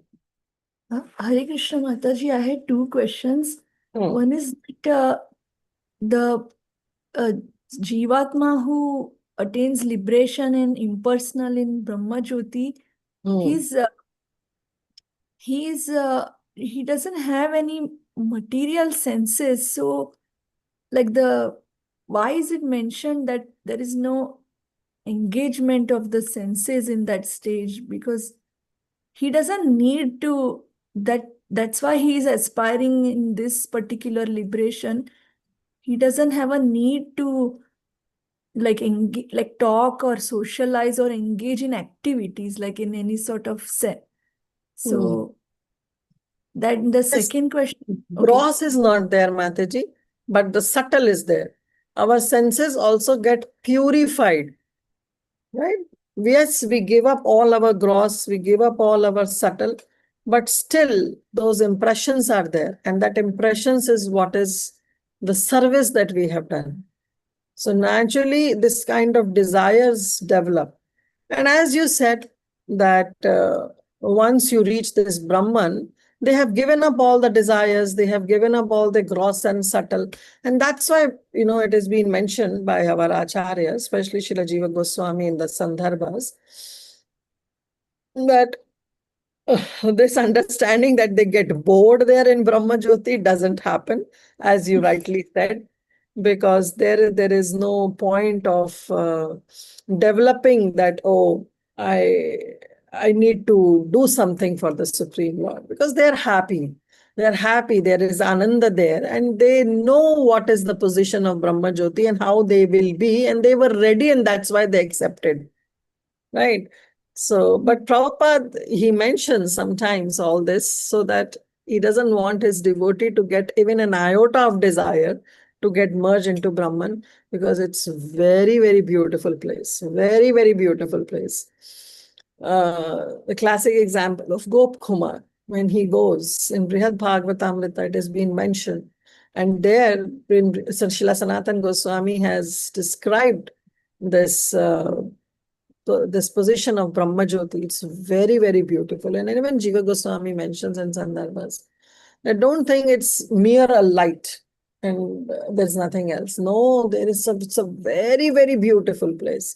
But as you said, yes, there is no desire, there is no senses. So definitely, why the jiva there will develop a desire to enjoy to enjoy something and will fall down. And this is what Prabhupada, he's telling all of us, so that even a little bit tinge of desire should not there in our heart, that we should go to Brahmajyoti. That's how we have to understand. Okay, Mataji, thank you. And the other question I had was that Bhagavatam is like I heard that in the class that it's compared to Kalpataru. So you could desire this and you get that lower things, but isn't Bhagavatam the highest Purana, and shouldn't it be like that which gives highest? Why is it that it can also give lower fruits? That was my question. Bhagavatam doesn't give the lower fruits. Bhagavatam is a Kalpataru, that if I approach Bhagavatam with some mukti, with some bhukti, with some other aspiration, with some other desire, Bhagavatam will cater my need, but then will establish me in this pure bhakti. Okay. That's what Bhagavatam does. But if Bhagavatam will not talk about all these things, then a person like me will never approach Bhagavatam. You are getting my point?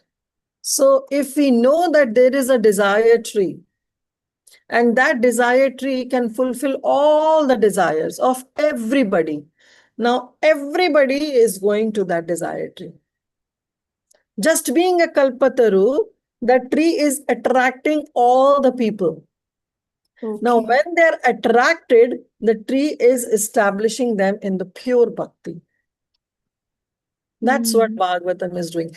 Transforming our desires, transforming our lives. That's why Srimad Bhagavatam is the highest. Okay, understood. Outwardly, it will make us feel that, oh, even if I have some lower needs, the Bhagavatam is there. But Bhagavatam is a person, right? And Bhagavatam knows that if somebody is approaching me, what I have to avoid. So the Bhagavatam will transform the desire also of those people who will approach. Okay, Mataji. And if they are conditioned, then Purified. Bhagavatam will make them purified also. So like those who are nirmatsaranam satam, they will actually get, but others will also become nirmatsaranam and satam, right? That's the reason, yes. Bhagavatam will reveal the highest goal, the highest fruit. Bhagavatam will give only to the nirmatsaranam satam, only the devotees who are non-envious. because Bhagavatam has to be revealed. But that doesn't mean that the Bhagavatam will not transform the life of others.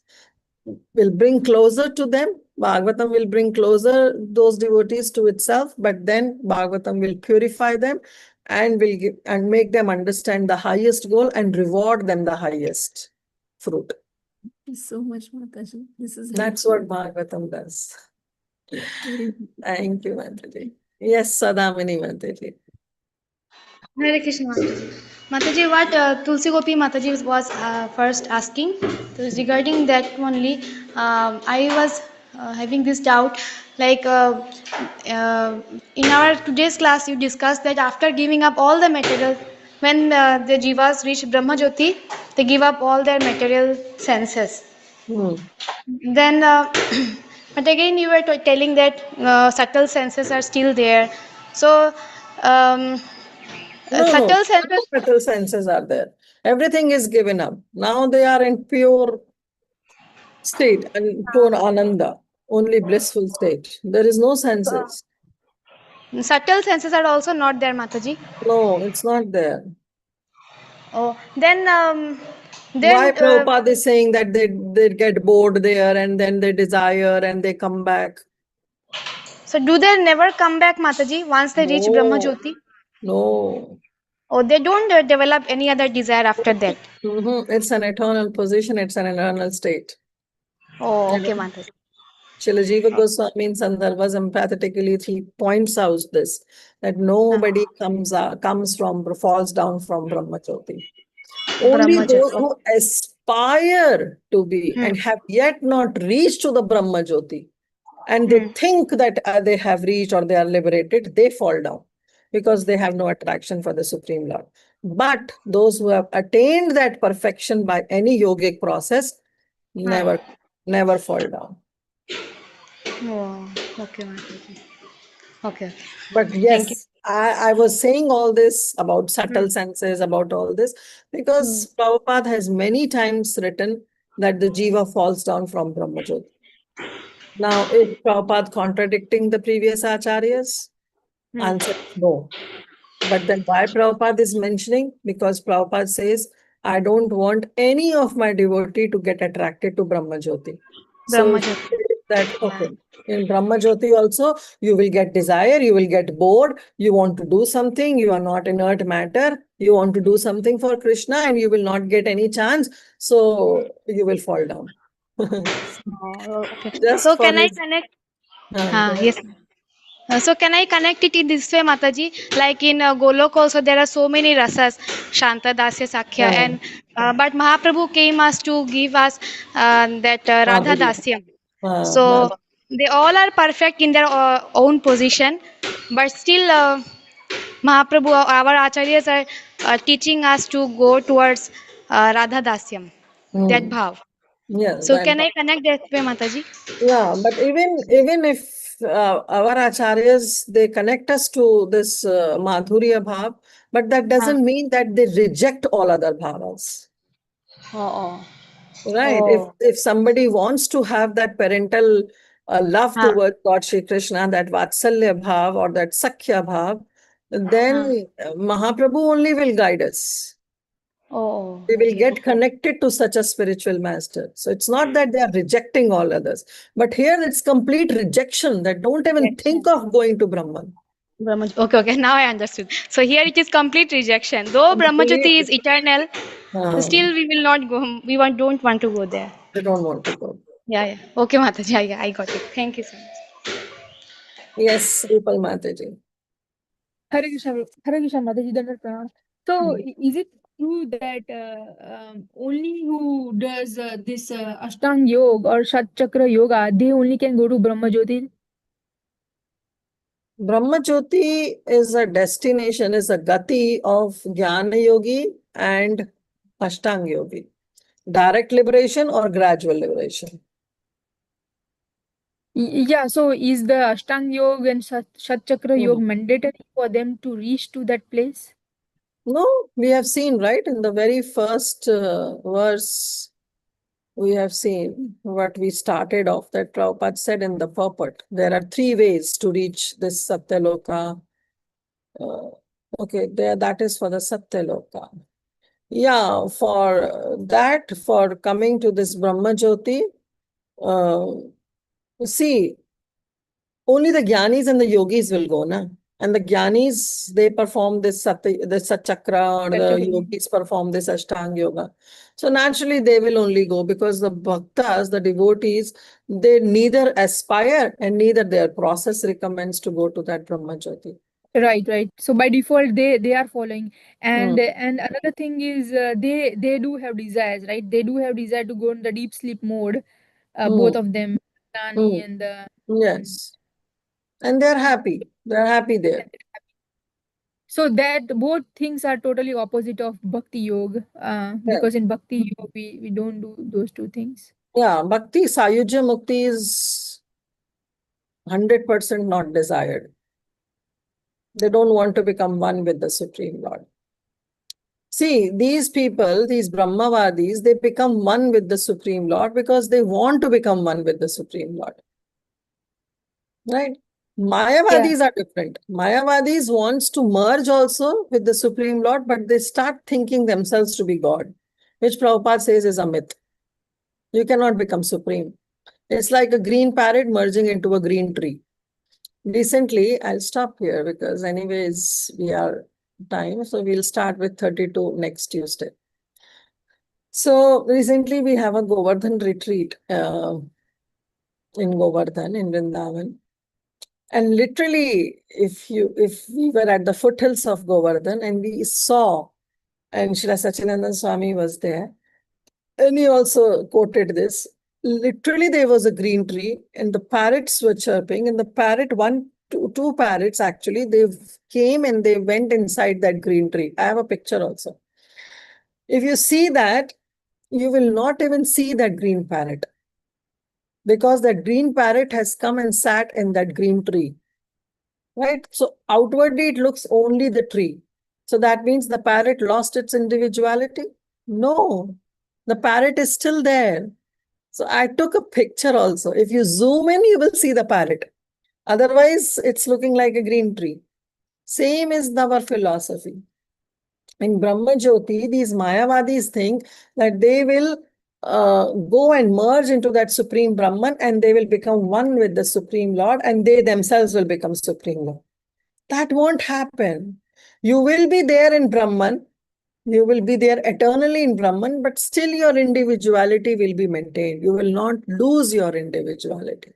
That's what the understanding, the right understanding is. And that right understanding is taken by those Brahmavadis who aspire to become one with the Supreme Lord, who aspire to merge into the Supreme Brahman.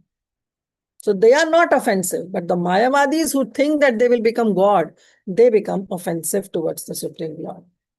Mayavadi, Sada Aparadi. So both of them reach to the Brahma Brahman. Jyoti, right? Mayavadi and this Brahmavadi. Mm. And then Mayavadi may fall down, but Brahmavadi has chances to go up. Is that right to understand? No up and going, Mataji. Mayavadis, because of their offensive mentality, will only think that they have gone, they will never reach because they are offensive. See, going to Brahman also, you need a tinge of bhakti. You just cannot land there. See how much they all have to do.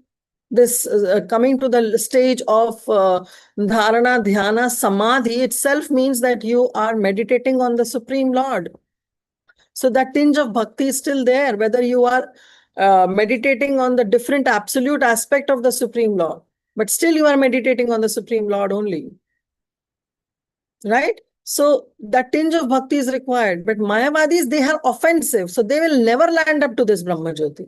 They are altogether a different category. But Brahmavadis and Ashtanga Yogis, when they start following this gradual, this Krama liberation, this process, they will attain liberation. And liberation means Brahma Jyoti, and they never come down. Nobody falls from Brahma Jyoti because it's something spiritual. Krishna says, Yat Gatvan Anivartante Tad Dhama Paramam Mama. It's my dham only. Brahma Jyoti is what? Krishna says, Brahmano hi pratishtha aham. That pratishtha, that glory of Brahman is because of me. It's my abode. So how can we say that if somebody reaches there, they will fall down? From the spiritual world, nobody falls down. That's the wrong understanding. But the right understanding is that they stay there and they are also in Ananda. And those who think that they have gone there have actually not gone there. And therefore, from their stage of Jivan Mukta stage, before coming to the level of Brahman, there is an initial stage of Jivan Mukta, of thinking themselves that I am liberated. From there, the fall down happens, but not from Brahman. You're getting my point? Thank you so much, Mataji. Thank you. So this Shishupal was went to Brahma Brahman. Jyotir. Is that right? Hmm. Brahman. Hmm. Brahman and Brahman Jyoti are same, right? He went to Same, Brahma same, Jyoti. Brahman, yeah, Brahman Jyoti, yeah. So They got this Shishupal, Sayujya Mukti. Sayojya and Brahma Jyoti is same. All The same. same. Sayujya Mukti means merging into the Brahman realization. Okay. And Shishupal was only one who got that, or is there another character from So many, Mahabharata? all these, because these Jaya and Vijay, they were cursed, right? So Shishupal is also Jaya and Vijay, Shishupal and Dattavakra. So once Hiranyakashipu, Hiranyaksh, they went to Sayujya. But why they came back in the next? Because they were there for some purpose. It was a platform for them so that in next life again they have to come back because they were cursed. So they have to serve 3 lifetimes. So Hiranyaksh and Hiranyakashipu, they went and then came back as Shishupal and Dantavakra and then as Ravan and Kumbhakara. Right. Thank you so much, Mataji. Thank you. I made a big mistake. No. Thank you for correcting me. Really Perfectly fine. Perfectly good. Thank you. Yes, Padmini Mataji. Hare Krishna Mataji, I wanted a little offshoot. What happened to the souls that they go to this Patal Lok, the lowest lok down? They have a different system to reach, or is it the same? Or what is the? Because this is starting almost from Bulog. What about the one at the bottom, right at the bottom, Mataji? They also.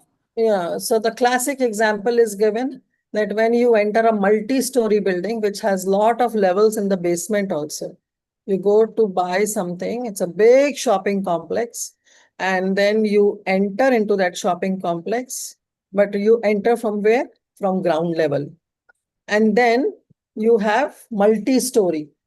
You can go to any floor. Then there are many stories in the basement also. You go to that basement. You do all your shopping there. You do all your shopping there. But now you have to exit the shopping mall because you have to come back to your home. So wherever in whichever floor you are in, you have to come to that ground level. Okay. So that's what happens. Those who are in Patal Loka or in any of the lower planetary system, there also they go there for enjoyment. They enjoy or yes, only in Patal there is a suffering. Suffering. All the other planets is only enjoyment. Patalok is suffering. No, Atala, Atala, Rasatala, Talatal, Patala, all these Mahatal, these are all, there are different enjoyments in all these planets. And finally in Patala Loka is where the Yamaraj is there and you get your punishment for all our misdeeds, right? Yeah. But after that, again, you have to come back to Bhuloka to take birth as per your desires, as per one's aspiration. And then it starts moving. No, in that stage, they may not have any kind of realization about all these things, no, Mataji. So I was concerned about it. So who will guide them even to leave that place because they're already stuck, almost stuck in the gum, like. So that is So you the. have to get some Sukriti, some Ajnat Sukriti. Chaitanya Charitamrita says, Brahmande Brahmite Bhagya, Brahmande Brahmite. In this entire Brahmand, in this 14 planetary system, we are unnecessarily doing Brahman. We are keep shopping. Somebody with some thing we have done for devotees, some Sukriti we have, only they will come and remind us, hey, your child is crying at your home. You have to leave this shopping mall now. So Brahmande Brahmite kaun bhagyavana jiva, Guru Krishna prasade pai bhakti lata bija.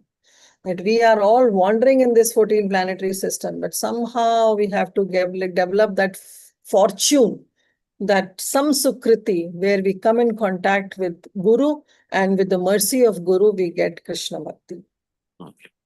Hare Krishna Mataji. Dandavat pranam. Yes, Sunil Prabhu. Hare Krishna Mataji Dandavat. Thank you so much for a very beautiful class. Mataji, the part which Srila Shukdev Goswami gave, like Ashtang Yogi, Vivatrup, in this, are there any questions of offenses or not? Of course, why not?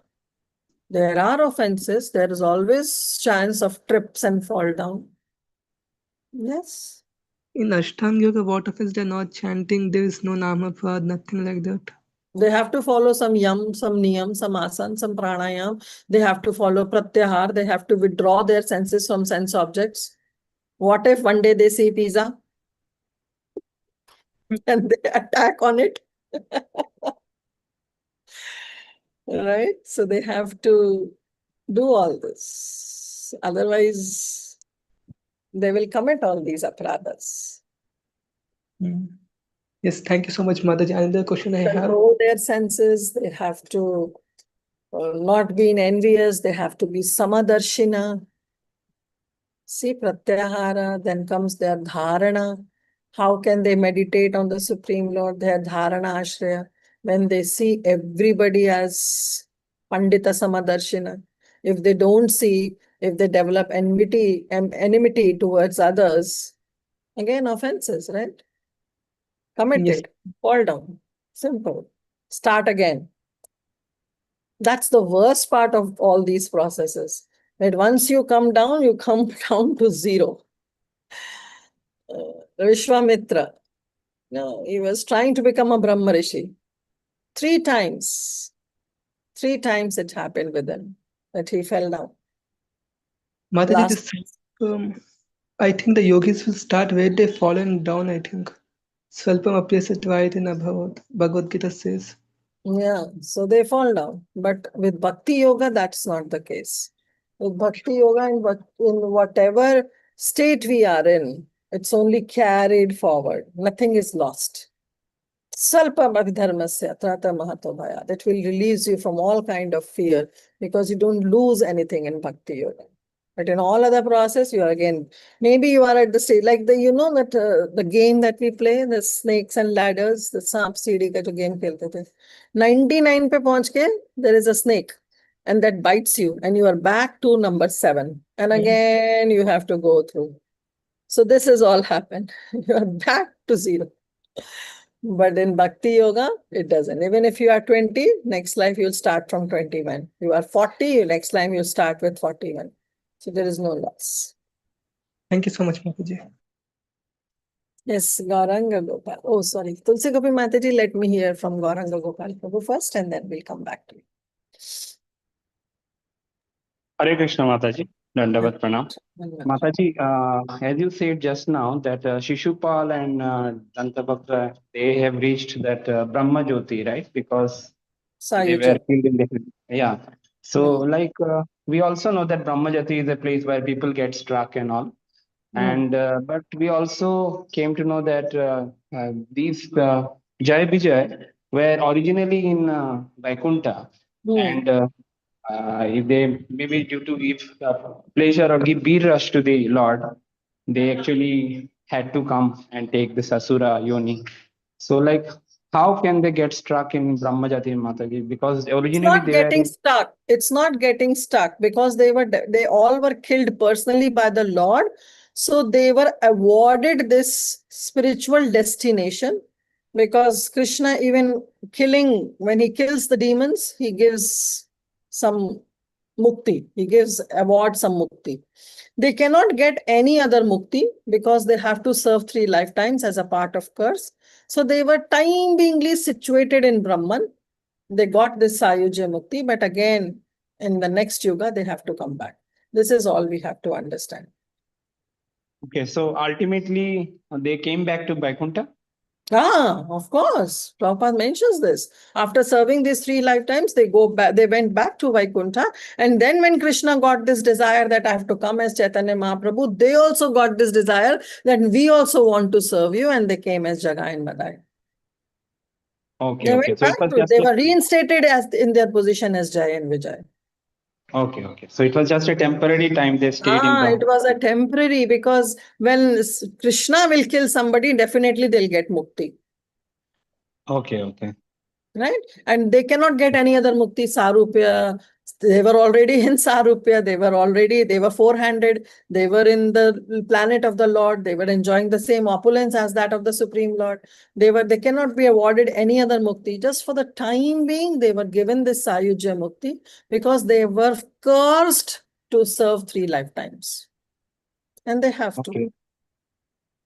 So it is not a universal truth that No. everybody will get struck. Maybe some people out of sweet will of the Lord may be returning back to Vaikuntha or higher. Very rare maybe- case. If Krishna desires, then yes. Otherwise, it's a very rare case. It's a very rare thing. Like Okay. Gop Kumar. Our Gop Kumar in Brihad Bhagavatamrita is also explained that he went to Brahma Jyoti. But then there he found whom? Lord Shiva, who instructed him that this is not the place. So he came back. Okay, So, one more question, yes. Mataji. Just Go in ahead. case a devotee gets struck in maybe Brahmajyoti, will Guru Maharaj's kripa be bestowed on him and he get liberated again from this place and get I another don't know, chance? Prabhu. There is no guarantee as such, because Jiva Goswami very, strongly he mentions that nobody falls down. There is no coming back from Brahmajyoti also. But as in the case of Gop Kumar, we see, then of course we cannot be rigid on this rule also. But that's why Prabhupada time and he's reminding us that please don't land up in Brahmajyoti, don't even think of Brahmajyoti. So if we keep reading Srila Prabhupada's purports, then definitely we'll get this idea that Brahman is not the place for the devotees, and devotees they will never aspire for. And when this is embedded in their consciousness, that no, this Brahman is not the place where I have to go, then even if when the Vishnu Dutas will come and they will cross this Brahman will take you, so they will give a pause in Brahman. And because we are reading Prabhupada's purport, and Prabhupada has really embedded this in our subconscious mind, we will say exactly no means no. We have to cross this Brahman. Take me to some other planet, take me to some other loka, whichever loka we aspire for. So devotees landing up there is a very low chance, because Prabhupada has made this very clear that that's not the destination, that's not the Bhagavati Gatim, the destination of the Bhagavatas. But as you said that if somebody really lands up, then will he be saved by a spiritual master? I cannot comment on this, because if I say something, it will be my mental thing, my mental concoction. So I don't want to comment on this, whether we'll be saved or not. But yes, Okay. Jiva Goswami says it's an eternal position. Okay. Thank you, Mataji. Thank you so much. Thank you. Yes, Tulsi Gopi Mataji. Hare Krishna Mataji, those who are in Brahman, do they achieve Shanta or not even Shantaras? Yeah, Shanta. Huh? Shant, okay. So Shanta. I'm kind of, my mind is feeling like speculating over this topic, and I was thinking the reason probably Prabhupada is de-glamorizing is that to the degree we don't enter in one of the rasas with the Supreme Lord, like Jay and Vijay's original ras was Dasyam, and therefore they were reinstated, and all of us we are depriving Krishna of that pleasure, certain pleasure of reciprocating.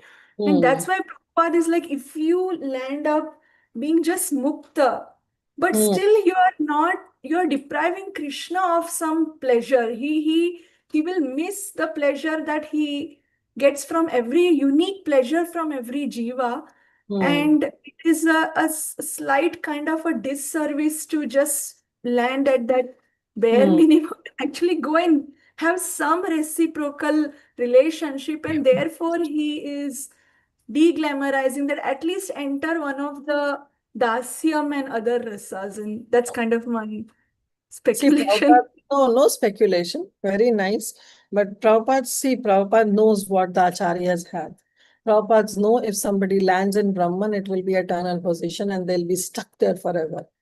So right from the beginning only, Prabhupada wants to glamorize that position of Brahman, that no means no. You don't have to go there. Devotees, their destination is not Brahman. So that's what Prabhupada time and again is repeating this, that even he says that you fall down just because he says that if somebody has some desire, they should give up that desire, because ultimately you will be back in this material world. So, but your speculation, not speculation, I would not use the word speculation. This is your realization, which is very sweet, that in one sense we are also depriving Krishna for the reciprocal exchange that the jiva may have. Definitely. Thank you. Yes, Lalita Mataji, please go ahead. Hare Krishna, Mataji, thank you for patiently telling us all the answers. Mataji, one question I have was, like you mentioned Brahmavadis and Mayavadis. Mayavadis are really offensive. They may not even reach Brahmajyoti. They just think it. But in day-to-day, my understanding is in day-to-day, like today, is there like Brahmavadis with philosophy, like Advaita, like what do they follow? Like, I'm just trying to understand. Oh, I have no idea, Mataji, because I never heard them. Because Mahaprabhu always says, Mayavadi bhashya sune hoy sarvanash, that you should never hear. There may be some genuine Brahmavadis also, but why to go on that path? Anyways, it's a misleading path, right? What if, even if there are some pure Brahmavadis, still what is their destination? Brahman, where we don't have to go. So the place where we don't have to go, why we have to know the route of that place? If you don't have to go there, it's fine. You don't have to go there means you don't have to go there. So better to associate with the devotees. But as you are asking, there may be some genuine Brahmavadis, but I have no idea. Mostly we see those Mayavad philosophy where they want to become one with the Supreme Lord and they want to become the Supreme. Like Prabhupada normally gives in his purports about Daridra Narayan. Right? So he says, can Narayan be ever Daridra? No, Narayan cannot be Daridra. Yes, Sahasra Lakshmi, they are serving that Narayan. But this concept of Narayan, Daridra Narayan, comes because they consider that everybody is Narayan. How can a dog Narayan, goat Narayan, cow Narayan, how can everybody be Narayan? We are jivas, we are separate from Narayan. So mostly the philosophies revolve around this Mayavad, which is very, very offensive, and especially in this age of Kali. Pure getting Brahmavadis, it's very hard. And even if they are, we don't have to approach them because our destination is different. Yeah. Okay. And also you just mentioned Santaras is possible in Brahmajyoti, right? Shantaras is there in Brahma.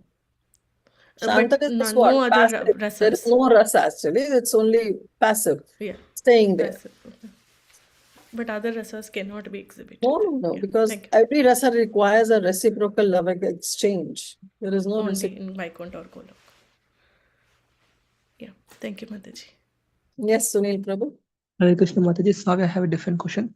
Mataji, when a jiva is in the womb, even 9th month, he is conscious of all his last life, all previous birth and activities. And as soon as it takes birth, he forgets them. Is it not unfair? For example, let's say if I know what I did in all the lives, I would be convinced there is no joy. Because We there are are some... seeing a smaller picture. That's why we say that it's unfair. Like suppose if I know that what I did in my previous birth and oh Krishna, make me remember, just like Bharat Maharaj, he remembered what mistake he did. So even in the dear body, he didn't commit the same mistake. And he was aloof from all the different deers. And he started hearing only the sages and staying in the hermitage of those sages and hearing Bhagavatam. So this way, if everybody becomes Jatismara, if everybody remembers what they have done in their previous life, everybody will be saved. But we are seeing only a smaller picture. The bigger picture is personalities like Bharat Maharaj was given this Shakti. This is a Shakti of the Supreme Lord of remembering something of your previous life. Right? So this is because he was Jati Smara, because he was a level of Bhava Bhakti. See his level. If people like us who are already conditioned and contaminated, if we start remembering about our previous life, then we will not focus because we are so contaminated. Our focus will not that what mistakes I have done and I should rectify in this life and should not commit again. Our focus will not be on that. Our focus will be, oh, yes, I committed a mistake, but that person also did something. Let me take revenge from him now. So the whole thing will be spoiled. Already in this life, we'll have so many relations where we have to bear them. And now on top of that, previous lives, people will also keep budging us. Oh, you did this thing. You were this person in my previous life. You did this to me. You were the cause of my death. You were the cause of my suffering. And then we start developing animosity with everybody.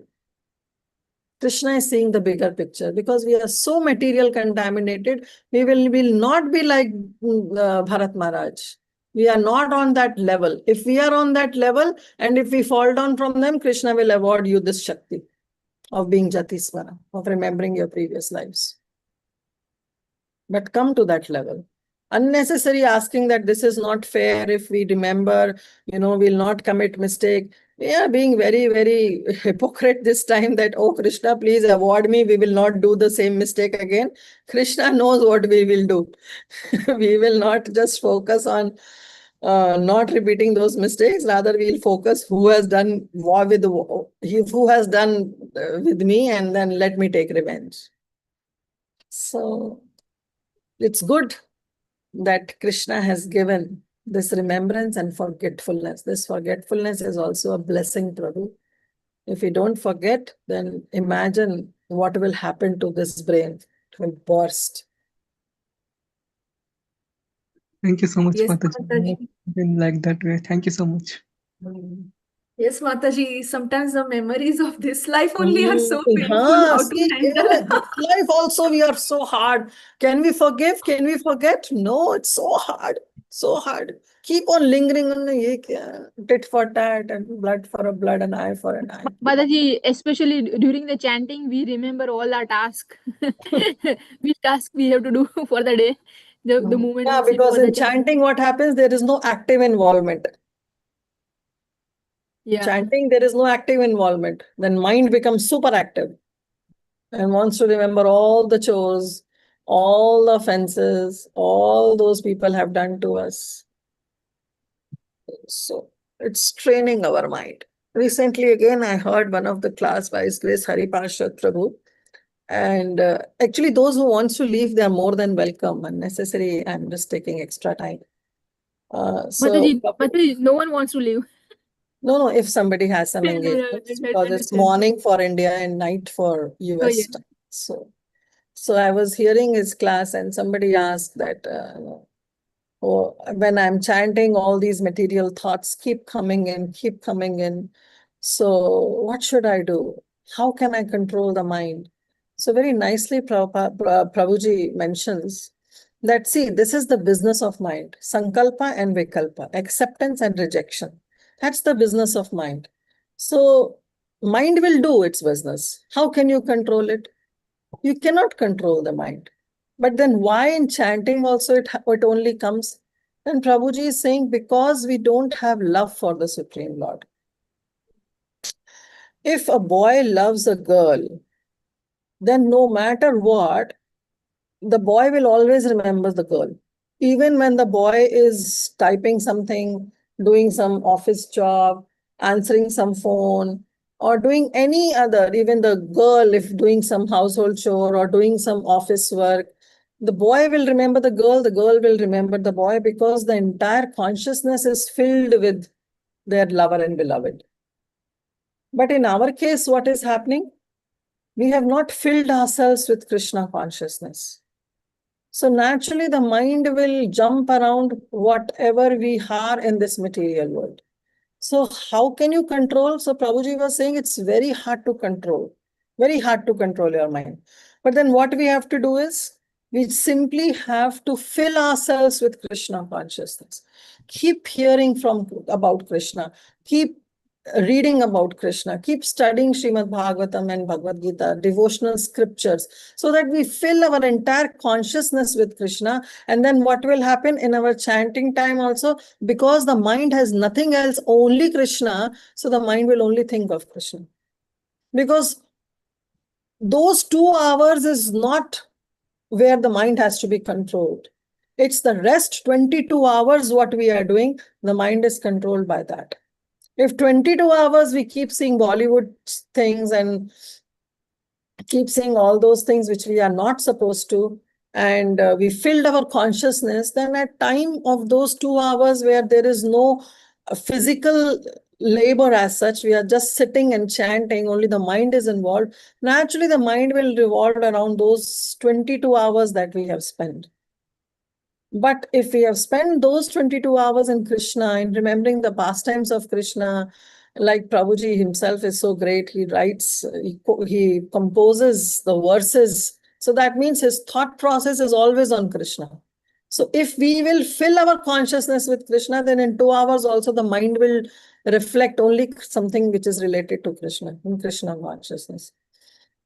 So in nutshell, he was saying that you don't have to control, because that's the job of the mind. It will go to sankalpa and vikalpa, acceptance and rejection. But you have to change the subject matter. If the subject matter is changed, then the mind will revolve around only on Krishna.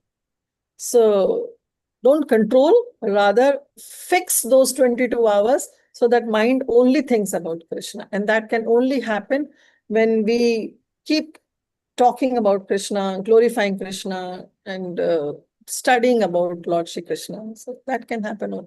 So this way, very beautifully, he was answering. And I was also thinking, like, if there is a muddy water in a glass, then the glass will have that muddy water. Keep pouring. Even the glass is full. Keep pouring the water. The water will spill, but keep pouring the water. Keep pouring the water. The water will spill. And eventually the muddy water will be out and the clean water will be inside. So the point is that keep filling your consciousness with Krishna consciousness. The material contamination will gradually and slowly go away. Because, and somebody asked this further, that with abhyasa, with our endeavor, can we come to the level of Shuddhana? And he said, no, it's not possible. Not possible. He was very straight. You must have heard his lectures. He's very straightforward. And he said, no, with our own way, it's not possible. With our own sadhana, with our own endeavor, it's not possible. And how it is possible? It is only by the mercy of Guru. It's only by the mercy of spiritual master that one reaches to the level of perfection. One comes to the level of perfection stage of Shuddhanam, chanting Shuddhanam. It will only come by the mercy of the spiritual master. You can do your abhyasa, you can do your practice, but ultimately it has to be awarded by the mercy of the spiritual master. Sorry, I took a lot of time. Hare Krishna, Mataji. Did you explain Bhav Bhakti? That was Bhav Bhakti, filling yourself with consciousness that is uplifts for the Bhav Bhakti? No, you have to fill your consciousness with Krishna consciousness and then keep trying. And you don't have to stop our endeavor. Our endeavor should always be there, but at the same time, our endeavor should be in the right manner in which we fill our consciousness with Krishna consciousness. Bhava Bhakti is different. Bhava Bhakti, developing those emotions is also not in our hand. Okay, so they will eventually come. But till asakti, till attachment to Krishna is what our sadhana process is. So Brahmavadis don't have Bhav Bhakti, right? Or they are considered a sadhana bhakta? Brahmavadis, they are sadhana bhaktas only. Sadhana bhakta, yeah. Okay. Yes, Sunil Prabhu. Hare Krishna Mata, just a question. How do I get the conviction that there is no choice? Because sometimes I think, okay, in this life I'm not happy because of lack of pious credits, but in next life there will be heaven, mystic powers. Because that pleasure I can't experience now. That's the point. That could be possible only in the next birth. But this will go on continue. So what is your question? You want happiness? Means how do I get conviction that there is no happiness? For example, the thought comes there is happiness in mystic powers, in heavenly planets. But that is possible when we go next life, not in this life. And the Why not? question, In this life only, you know, na, that going to the heavenly planets, there is happiness, but what kind of happiness? Ultimately, you have to come back. Shunya punya martyam loka. Punya is destroyed, you have to come back to this material world. So why go something for temporary? Why not go something for eternal? yes, Mataji, that In conviction. this life only, by reading these Prabhupada purport, by reading Shastras, by studying Shastras, by associating with the like-minded devotees, we get this conviction. By coming in touch with the pure souls, we get this conviction that we have to aspire for something permanent. Why we have stopped worshiping demigods? Because we know the benedictions that are given by the demigods, that's all temporary. Similarly, aspiring something which is temporary, that is not our need, because we want something shashvat sukh chahiye na, ashashvat sukh thodi chahiye. We need something which is eternal. Eternal happiness is what is we are aspiring for. Yes, Mataji, thank you so much. You will get this conviction. Of course you will get it. If you stick to Prabhupada's process, Prabhupada's purport, stick to the process of Bhakti Yoga, conviction will automatically come. The acharyas will make you convinced. will make you convinced about this, that our acharyas are very strong. Keep studying their works, their literature, we will get this conviction. Okay? Thank you so much, Mataji. Okay, we'll stop here now. It's already late. Will not take much of your time. Already we have taken half an hour extra. Let's offer our obeisances. Swansha kalpatarubhishcha kripasindhu bhaivacha patitanam bhavanebhyo vaishnavebhyo namo namaha anant koti vaishnav vrind ki jai.